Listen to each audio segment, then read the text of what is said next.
कि वजारत दाखिला के ऑफिस में पंडित सुंदरलाल की जो रिपोर्ट है, मानो उसका तुम बताओ पंडित सुंदरलाल की रिपोर्ट में क्या कहा था और कौन थे होम मिनिस्टर। अगर यह भी नहीं मान सकते तो मेरी इस बात को सुन लो, जिस वक्त महात्मा गांधी का कत्ल किया गया कौन था हिंदुस्तान का होम मिनिस्टर? सरदार पटेल थे। 10 दिन पहले महात्मा गांधी पर बम फेंका गया था। अगर वो इंक्वायरी सही होती तो महात्मा गांधी का कत्ल नहीं होता। क्या इस बुनियाद पर सरदार पटेल जिम्मेदार नहीं है? कांग्रेस वालों, ये बातें हमसे मत करो आप। और फिर हम क्या देखते हैं जाने मिलत कि महाराष्ट्र में शरद पवार, प्रफुल्ल पटेल ये सर्टिफिकेट दे रहे हैं कि नरेंद्र मोदी के खिलाफ कोर्ट ने कुछ नहीं कहा। अच्छा, हम मुमरा जाना चाहते तो मुमरा नहीं जा सकते। पवार साहब, हम मुमरा नहीं जा सकते। प्रफुल्ल पटेल, हम मुमरा नहीं जा सकते। क्यों नहीं जा सकते? क्योंकि आपका रघुवंशी मूम थाने का पुलिस कमिश्नर हस्बे रिवायत 144 की नोटिस मेरे को भिजाया। क्या लिखते हो उसमें कमिश्नर ऑफ पुलिस रघुवंशी साहब कि आप लेक्चर देने वाले हैं, वो लॉ एंड ऑर्डर का प्रॉब्लम पैदा करेगा हिंदू मुसलमानों में, इसलिए हम आपकी इजाजत नहीं देते। मेरे बोलने से पहले क्या आपको इल्म गैब है कमिश्नर पुलिस साहब कि मैं क्या बोलूंगा आपको मालूम? पीस कमेटी के लोगों को मालूम होता है, जो आपके इशारों पर नाचते, जो पुलिस के हराम के पैसे खा के जिंदा रहते, वो तुम्हारी जबान में बात करते होंगे। मैं तुम्हारी जबान में नहीं बात करता, मैं इन गरीबों की जबान में बात करता हूं। मैं इन खून पसीना बहाने वालों की जबान में बात करता हूं। मैं मेहनत मजदूरी करने वालों की जबान में बात करता हूं। मैं उन नौजवानों की जबान में बात करता हूं जो नफरत करते हैं फिरका परस्ती की, जो नफरत करते हैं नाइंसाफी की। मैं उनकी जबान में बात करता हूं। मैं उन बुजुर्गों की जबान में बात करता हूं जिन्होंने तारीख के ऐसे ऐसे मनाजिर देखे, जिनकी आंखों के सामने तबाही और बर्बादी हुई। मैं उनकी जबान में उन दास्तानों को बयान करता हूं। क्या तुम मेरी जबान को रोकोगे? तुम नहीं रोक सकते मेरी जबान। मैं मर जाऊंगा इस दुनिया से, जब तक जिंदा रहूंगा यही जबान रहेगी, यही लहजा रहेगा, यही कलाम रहेगा, क्योंकि हम इनके नुमाइंदे, हम इन पुलिस वालों के नुमाइंदे नहीं है। हम इन इख्तिदार के कुर्सियों पर बैठने वालों की जबानी नहीं है। तुम्हारे चमचों के कौन है? तुम्हारी जबान में बोलने वाले नाचने गाने वाले, तुम्हारी जबान में बोलने वाले कम्बल मटकाने वाले, तुम्हारी जबान में बोलने वाले मर्द नहीं हिजड़े से बदतर है वो लोग जो तुम्हारी जबान में बात करते। तुम्हारी जबान में बात करने वाले मुकन्निस हैं। मैं मुमरा की आवाम से कहना चाहूंगा कि मैं आऊंगा इंशाअल्लाह ताला, हम आएंगे इंशाअल्लाह ताला, पुलिस परमिशन के साथ आएंगे इंशाअल्लाह ताला। और अगर मुमरा में 2 लोग भी रहेंगे तो सऊद्दीन ओवैसी इसी तरह खिताब करेगा। मैं आवाम को देखकर बात नहीं करता, आवाम की तादाद को देखकर हम बात नहीं करते। मेरा काम उन लोगों की जज्बात की अक्कासी करना, उन गरीब मजलूम अवाम की नाइंसाफी की दास्तानों का बयान करना और उनका हल तलाश करना, यह हमारा काम है। हमको तकरीर से पहले नोटिस कि आप नहीं आ सकते, आपके आने से आप प्रोवोकेटिव स्पीच देंगे। कौन सी प्रोवोकेटिव स्पीच है मेरी? कहां पर गड़बड़ हुई? क्या बोला मैंने? यही ना कि महाराष्ट्र में, बंबई में नाइंसाफी की जा रही। अगर हम जाएंगे तो कहेंगे कि हां, राष्ट्रवादी पार्टी के होम मिनिस्टर आर पाटिल वो नहीं चाहते कि हम जाएं वहां पर। कांग्रेस पार्टी के चीफ मिनिस्टर शिव पृथ्वीराज वो नहीं चाहते कि हम वहां पर जाएं। ये हिंदुस्तान हमारा नहीं है क्या? क्या हम इस मुल्क के शहरी नहीं हैं? जब ये पूरा मुल्क मेरा है, ये एक एक इंच पर मेरा हक बनता है, तो तुम मेरी आवाज को दबा नहीं सकते।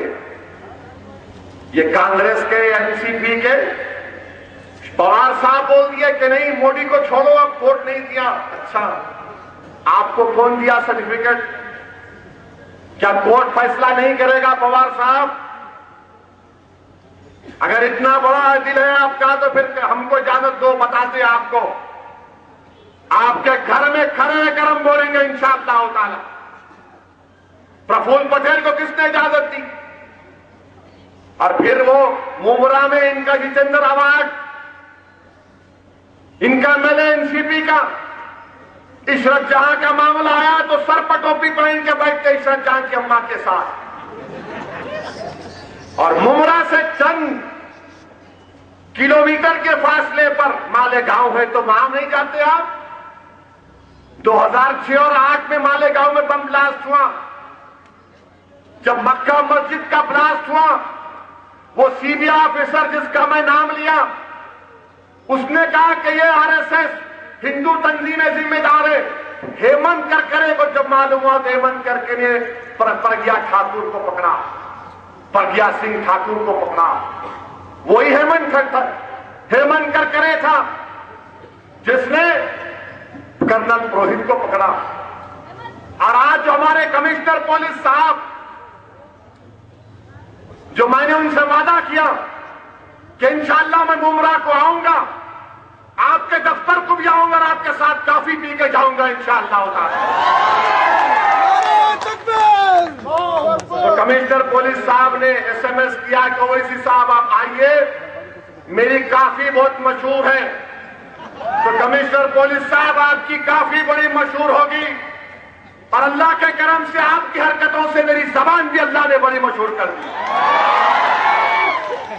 ये रघुवंशी साहब कमिश्नर ऑफ पुलिस है। हेमंत करकरे शहीद हो गए। वो जालिम पाकिस्तान का टेररिस्ट गोली मार दी हेमंत करकरे को, नुकसान किया।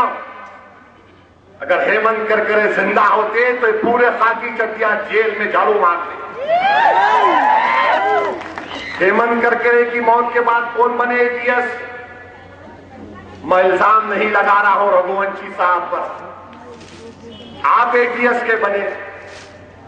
क्या अगर मैं ये बात बोल देता तो कौन सा आसमान गिर जाता?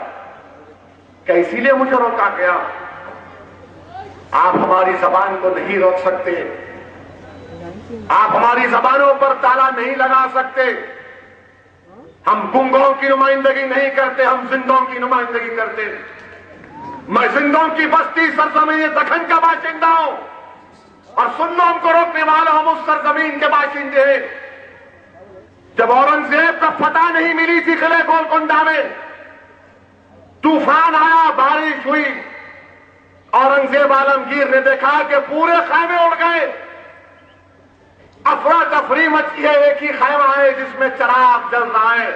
तो औरंगजेब ने जान लिया कि वो चिराग है जिसकी रोशनी में मैं किले गोलकुंडा का फतेह करूंगा। तो हम उस चिराग के नीचे हैं, याद रखो। हमने तूफानों का मुकाबला किया, हम उस सरजमीन से हमारा ताल्लुक है। तुम चाहे लाख रोक लो हमको, इंशाअल्लाह ताला हम जाएंगे महाराष्ट्र में। और क्या जुल्म नहीं हो रहा महाराष्ट्र में? आज क्या कह दिया शरद पवार साहब ने कि मैं मिला मोदी से, कौन सी बड़ी बात है? मोदी से आप मिले, फोटो डालना था, क्यों नहीं डाले फिर? जैसा कि हमारा यह साइकिल वाला डाला फोटो, इतना खुश हो रहा उसके बाजू बैठ के, ऐसा लग रहा है उसको कि मेरे को लाटरी उठ गई। मोदी के बाजू नायडू बैठे तो हाथा उठा रहे, ऐसा कितने हाथा उठाएंगे? अब तो बगली घूसा मारेंगे तुमको नायडू। हमारा बगली घूसा बड़ा मशहूर है, तुम्हारे ससुरे को भी दिए थे एक बार। तो पवार साहब देना था फोटो अखबार को, पहले बोले नहीं मिला नहीं मिला नहीं मिला, झूठ है झूठ है। अब बोले हम मिला, तो आप बोले हम मिल तो मैं, अच्छा, आप मिलिए, हम भी मिलेंगे पोलिंग बूथ में इंशाअल्लाह ताला। महाराष्ट्र के पोलिंग बूथ में जवाब मिलेगा। जो मोदी से मिलेगा हम उसके खिलाफ, जो मोदी की तारीफ करेगा हम उसके खिलाफ, जो मोदी के साथ पतंग पिलाएगा उसके कंधे काटेंगे हम। जो मोदी के इशारों पर नाचेगा हम उसको नचाएंगे। जो मोदी के बाजू बैठकर हाथ उठाएगा उसके हाथ में इंशाअल्लाह अल्लाह गिराएगा। ये लोग अब बोल रहे। और आज गोपीनाथ मुंडे बीजेपी का बयान आ गया कि शरद पवार साहब एनडीए में आना चाह रहे थे, मैंने इनकार कर दिया। क्या इसलिए मुलाकात हुई थी पवार साहब आपकी? और फिर ये कांग्रेस का चीफ मिनिस्टर बड़े बड़े बातें करते, freedom of expression, freedom of expression. यही बंबई में सलमान रश्दी आ सकता, उसके ऊपर कोई रोक टोक नहीं। यही मुंबई में नरेंद्र मोदी के 3 रैलियां हो सकती। एक बार लता मंगेशकर के साथ थालियां बजाना, एक बार तकरीर 2-2 जलसे करना, मगर हम नहीं जा सकते। इतना डर क्यों है हमसे? क्यों डर रहे हमसे इतना? आने दो हमको, अवाम फैसला करेगी, अवाम सुनेगी और फैसला करेगी। और ये कांग्रेस के लोगों, इनका संजय निरुपम मिनिस्टर बर्फी की कीमतें कम करो बोला महाराष्ट्र में, और भूख हड़ताल बैठा। ये कौन नरे संजय निरुपम है जो कभी बाल ठाकरे के खरीद, नारायण राणे इनके मिनिस्टर, कांग्रेस में नारायण राणे, जिसने महाराष्ट्र की असेंबली में खड़े होकर कहा था कि अगर श्री कृष्णा कमेटी पर अमलावरी होगी तो मुंबई चलेगा। आज कांग्रेस पार्टी में आके ये कौन सी मिसाल है? ये कौन सा इंसाफ है कि महाराष्ट्र में खाली 4 मुस्लिम आईपीएस ऑफिसर, 1 मुसलमान आईएएस ऑफिसर नहीं? क्या इसलिए हमको रोक रहे थे आप? और याद रखो, मैं जलसे से मुमरा के मुसलमानों को और महाराष्ट्र के मुसलमानों को पैगाम दे रहा हूं। हजरत यूसुफैन के आस्थाने से सऊदी ओवैसी तुमसे कह रहा है। तुम्हारे मरगूबुर रहमान की कमेटी ने कहा कि मुसलमानों को 8% रिजर्वेशन दो। मैं कह रहा हूं महाराष्ट्र के मुसलमानों तुमसे कि इलेक्शन से पहले हमको रिजर्वेशन नहीं मिलेगा। इलेक्शन से पहले नारायण राणे की ज़ेरे क़यादत जो कमेटी बनाई गई, पूरे मराठों को रिजर्वेशन मिलेगा। यह और बात है कि कोर्ट में जाकर रुक जाएगा, मगर धोखा हमसे देने वाले। मैं मजलिस के जलसे में नहीं जा रहा था, मुमरा फाउंडेशन के जलसे में जा रहा था। रऊफ लाला ने मुझे दावत दी, मगर आप हमको रोकते हैं। और फिर सेकुलरिज्म के दावे करना, मुसलमानों से मोहब्बत के दावे करना। अरे कांग्रेसियों, तुम में दमखम नहीं है मोदी को रोकने का। आज अवाम देख चुकी तुम्हारी पॉलिसियां महाराष्ट्र में। करो, उसको मजबूत करो, बल्कि हुब्बुल वतनी तो हमको सिखाई गई। किसी मजहब का जुज नहीं है हुब्बुल वतनी, तो हमारे मजहब ने सिखाया। कौन से मजहब ने सिखाया बताओ, सिवाय दीन इस्लाम की, जिसने कहा कि तुम जिस मुल्क में रहते हो